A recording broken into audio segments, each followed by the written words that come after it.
2 words. Okay. So these verses about the different pastimes of Krishna with his various devotees they're similar. They're like that. On the surface, they may be very plain and simple. Oh yeah, they went to the pasturing grounds with the cows and then they came. But if you start to meditate on those verses, while chanting japa especially, they'll start to reveal. Don't think the Shastra is just a book. First of all, the Shastras are all persons. They're eternal persons. And they each have particular intelligence according to the purport of the Shastra, particular Shastra. So Srimad Bhagavatam is the commentary on Vedanta Sutra. The Vedanta Sutra is the conclusion of the whole Vedic literatures. So Srimad Bhagavatam, being the commentary on it, contains the essence of Vedanta, you see. So it's not just an ordinary scripture, it's very transcendental, very potent. So what the Goswamis in Vrindavan used to do was that they would sit and chant japa, and they would have in front of them a pile of palm leaf verses. And one by one, they would relish all these verses according to the particular transcendental purpose that they had, you see. So if they were following in the footsteps of the gopis, let's say, they would have a collection of verses about the gopis and other verses that they found inspiring. And then as they would chant, they would read in between the rounds, let's say, they would read the verses. And then keeping the verse in their mind, they would chant and meditate on that verse. And the verse would reveal more and more and more in the reflection of the holy name. See how that works? Vibhāva, Krishna is the main cause, and the devotee is the impelling cause. The ashraya is the devotee is the ocean or the shelter or the reservoir of the love, transcendental love, and Krishna is the ashrita or the object of that love.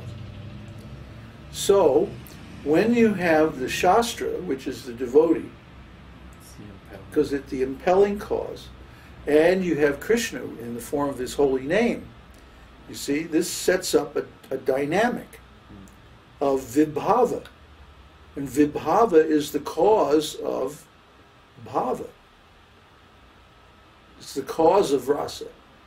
Okay, it's the first element of the 5 bhavas. So, beginning from, you get these 2 things together in your consciousness, stuff is going to happen. Yes. If it doesn't... There was a tendency to speculate. There would be mental process and not transcendental. No, we don't want... No. We don't... Speculation is when you're doing it. Revelation is when you allow Krishna to reveal, you know, the deep meaning. See, the absolute truth is self-revealing. The problem is we get in our minds in between us and the absolute truth. You know, we're so mental. We think we have to think about everything, right? And I didn't say to think about it. I said to contemplate. When you contemplate something, you simply hold it in your mind. You're not thinking about it. You're not acting on it with logic. You're not trying to use your mind. Analytical stuff. Yeah. It's not Sankhya. No, it's not Sankhya. Sankhya means to exercise the intelligence to tell the differences between different things. By the time you reach this stage of what I call contemplation, you've already done all that. You've already analyzed it to pieces and taken it. But that's what we're doing in this discussion. We're looking at vibhāva right now, and we're analyzing vibhāva into its components. Okay, the basic cause and the impelling cause.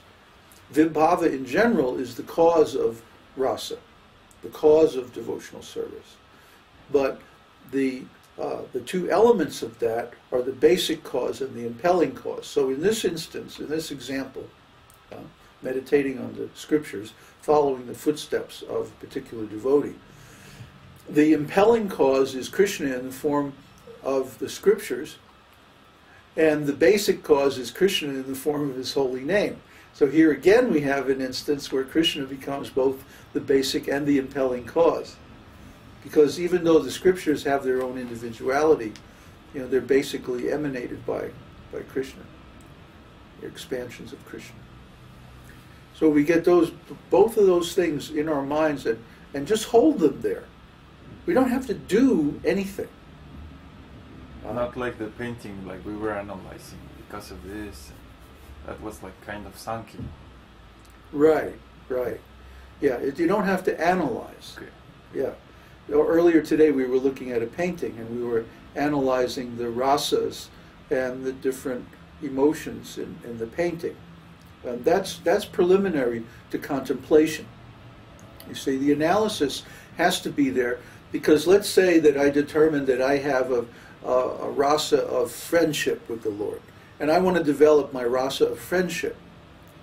So then I would start seeking out some devotee in whose mood I could follow. Do I want to be a friend of Krishna in the form of Vasudeva, and be like Arjuna and fight next to Krishna for the same cause?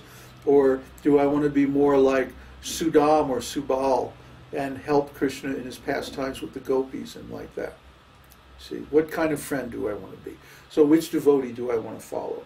So once I had figured that out by analysis, then I would take verses, shlokas, that are relevant to those particular relationships, and I would hold them in my mind and contemplate them during japa. See? That's the process. It's not that you don't think about them. At that point, the thinking is all done. You're past thinking. Now you're in contemplation. In contemplation, it's more like when you go into a museum and you see a beautiful painting, and you sit down and you just look at this painting. You don't think about it, you don't analyze it. If you've done your homework, you already know the life story of the artist, what caused him to paint that particular painting, the type of colors, the composition, the style of materials, and blah blah blah. If you've done your homework, you already know all that technical stuff about the painting. All you do is you sit down and you experience the painting. You allow the painting to wash over you, and you just absorb the impressions of the painting. You enter into the painting and you live in the painting. You experience the painting like that. So anyway, when we experience the Shastra, when we experience the verses of the scripture like that, that's how we approach them, like in an aesthetic appreciation, a mood of aesthetic appreciation. That, okay, using the same example of a friend, that, oh, here's a beautiful verse that expresses the friendship. Yeah, let's say if it's friendship in Vrindavan, Braj Leela. It perfectly expresses the friendship of my particular favorite devotee with Krishna. And so I just simply hold that verse in my mind, and it develops gradually. Like if you have a film that's been exposed, and you go in the lab, and you put it in the chemicals, and then you wash it with different reagents and stuff, and gradually you see the picture come out, When you first take the impression, you first make the exposure, it's not visible. If you look at the film, you don't see anything. Or making print. When you first make a print, I'm talking about ancient technology. Everything's digital now, but in the old days, back when we had dinosaurs and like that, you took a piece of paper and you projected a negative on it, and you made a print, and then you had to develop the print.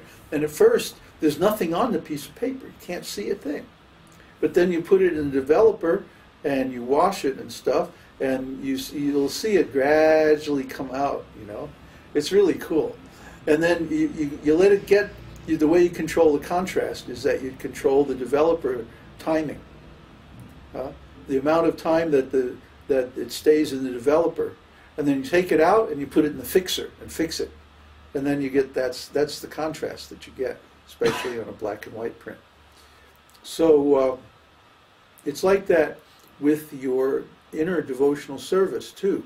You take a shloka and you hold it in your mind while chanting the holy name and withdrawing the senses from the sense objects. And you just contemplate, aesthetically contemplate this shloka. And the shloka will reveal itself to you. You will enter into the shloka, just like developing the picture on the paper, on the print, or the negative. It'll gradually come into view, and it'll get clearer and clearer.